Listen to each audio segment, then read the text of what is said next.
against us. I think one of the things that is not all, and I agree with all of what you guys are saying, but one of the main things I think that we don't do enough of is talking about racism, white supremacy, and how it affects the impressionable mind. Well, I was going to say also the impressionable minds as you are growing up, because it's like they say, it's that double consciousness, right? We have two experiences as we go through life in this country, or as we go through life in this world. We go through it as just a human being having regular life experiences, whatever, but then because of systemic racism, we go through life as being black. And it creates almost like this schizophrenic personality.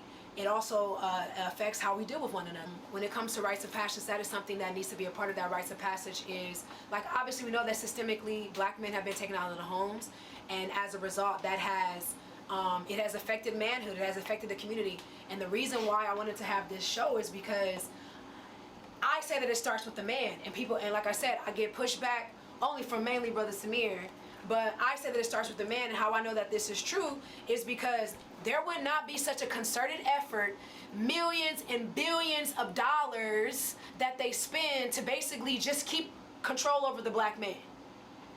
They would not go through the glimpse that they go through if black men collectively organizing and getting their minds right and getting on the same page, if there was not power to that. So I maintain what I said, that it starts with men. Now obviously, do women have a part to play? Of course.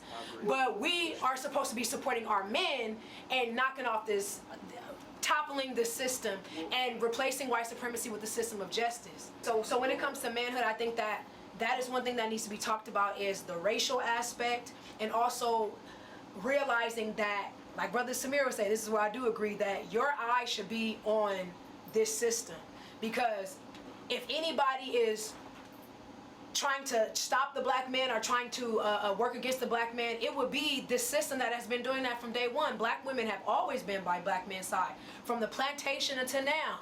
Now obviously there are a lot of different things that has happened to try to separate us, and we have still managed to stay together, which is a beautiful thing. So I think that is the rites of passage that needs to be drilled home, is that brothers, because this is what I'm gonna tell my son. I have not given birth yet, but I will. So my husband's on his way. But that is what I'm going to tell my son, is that son and his father would be right there, you know, because honestly, I want my son needs to be raised by his father. I don't believe that whole trying to stop the man, and that's another thing. Women who are doing that, ladies, you have to stop. Like, there's no, a woman cannot raise a man. Let these men have their sons, especially if you have a man in your life that wants to take care of his son, that wants to support you in that. Get out the damn way. You don't have nothing to do with that. Let these men take charge of these homes, especially if they want to, and let these men have their son. Again.